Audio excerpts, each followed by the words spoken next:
በአውሮፓ ልብ ውስጥ ከተራሮችና ከወንዞች መካከል ታሪክ የተሞላች አንድ ከተማ አለች።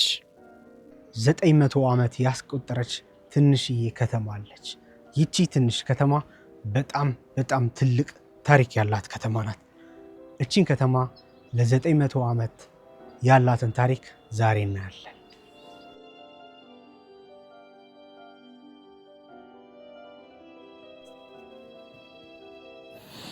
አንዳንድ ከተማዎች ታሪካቸው በጩኸት አይናገሩም፣ በጸጥታ እንጂ።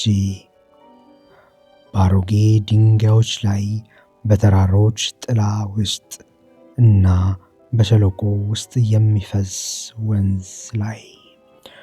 በስዊዘርላንድ መካከል አንዲት ትንሽ ከተማ አለች። ዛሬ ዝምታ የሞላባት በሰላም የምትኖር ከተማ።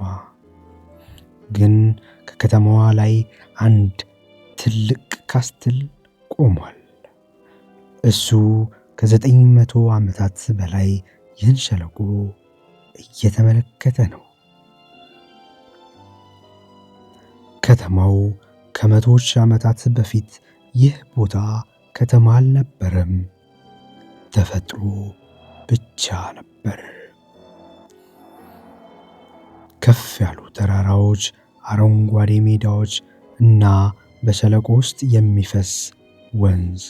ይህ ወንዝ ኢሚ ሪቨር ተብሎ ይጠራል። ከሺዎች ዓመታት በፊት ይህ ወንዝ ቀስ በቀስ ይህን ሸለቆ ፈጠረ። ውሃው መሬቱን ቀይሮታል። በጊዜ ይህ ቦታ ለሰዎች መኖሪያ ሆነ። በጥንት ዘመን ሰዎች ይህን ሸለቆ አገኙት። ውሃ፣ መሬት እና እርሻ ለመስራት የሚመች ቦታ ነበር። ሰዎች እርሻ ጀመሩ፣ እንስሳት አሳደጉ። ትንሽ ሰፈሮች ቀስ በቀስ ተፈጠሩ። ነገር ግን በመካከለኛው ዘመን ይህ ቦታ በጣም አስፈላጊ ሆነ። ንግድ መንገዶች በዚህ ሸለቆ ይሻገሩ ነበር። ነጋዴዎች ከአውሮፓ ተራሮች ወደ ሌሎች ከተሞች ይጓዙ ነበር። ነገር ግን ንግድ ብቻ አልነበረም። ጦርነት፣ ትግል እና ኃይል ለመቆጣጠር የሚደረግ ግጭት ነበር። እነዚህን መንገዶች ለመቆጣጠር አንድ ነገር አስፈላጊ ሆነ፣ ካስል። እና ከተራራው ላይ ይህ ካስል ተገነባ። ሰራተኞች በእጃቸው ትልቅ ድንጋይ ቀስ በቀስ አኖሩ። ቀንና ሌሊት እየሰሩ ካስሉን ገነቡ።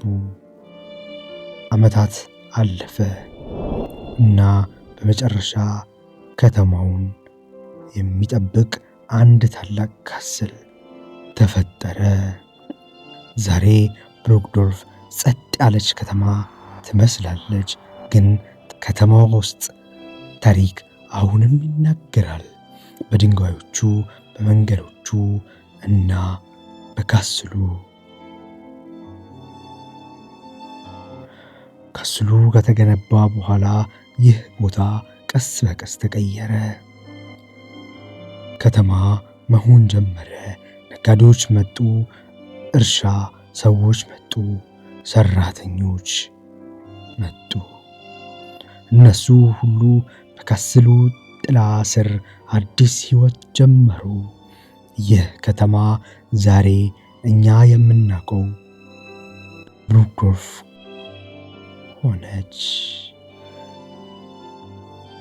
የካስሉ ውስጥ ሕይወት በውስጡ ንጉሣዊ ቤቶች፣ የጦር ክፍሎች፣ የምግብ ማከማቻ ነበር። ጦረኞች በግንቡ ላይ ቆመው ከርቀት የሚመጡ አደገኞችን ይመለከቱ ነበር። ከዚያ ላይ ከተማውን ሁሉ ለማየት ይቻል ነበር። ይህ ነበር የብሩክዶርፍ ካስል ያለው ኃይል። ከካስሉ በታች ሌላ ነገር ነበር፣ ለከተማው በጣም አስፈላጊ ወንዝ። ይህ ወንዝ ኤሚሪቨር ተብሎ ይጠራል። ውሃው እርሻን ያግዝ ነበር እና የውሃ ማሽኖች በዚያ ይሰሩ ነበር። እነዚህ ማሽኖች እህል ይፈጩ ነበር፣ ለከተማው ምግብ ያበረክቱ ነበር። በጊዜ ከተማው እያደገ መጣ።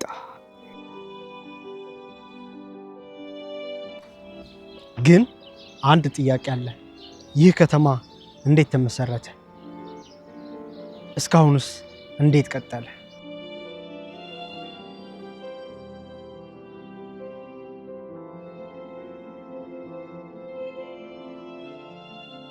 መንገዶች ተገነቡ፣ ቤቶች፣ ገበያዎች ተፈጠሩ። ሰዎች ከሩቅ ቦታ ወደ ከተማው መጡ።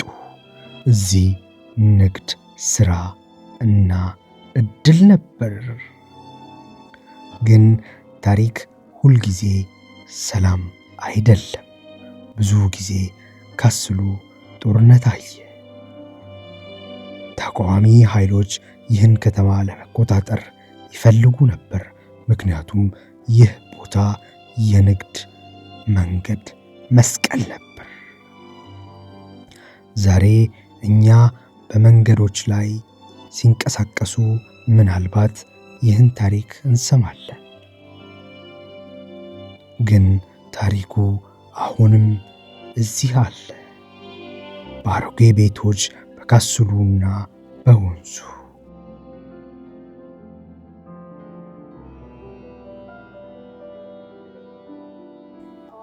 ይህ ሁሉ ታሪክ በዚህኛው ካስትል የተመሰረተ። ይህ ቤተ መንግስት፣ ፍርድ ቤት እንዲሁም ዋና የጦር አዛዦች የነበረ ቦታ ነው። ይሄ ደግሞ ብሩክዶርፍ ነው። በዚህ ቻናል ከተማዎችና ቦታዎች አንመለከትም፣ እንኖራቸዋለን። እንደዚህ ያሉ ጥልቅ ጉዞዎችን ከኔ ጋር ለመቀጠል ከፈለጋችሁ ሰብስክራይብ አድርጉ። ምክንያቱም ቀጣዩ ከተማ ምናልባት ሕይወታችሁን ሊቀየር ይችላል።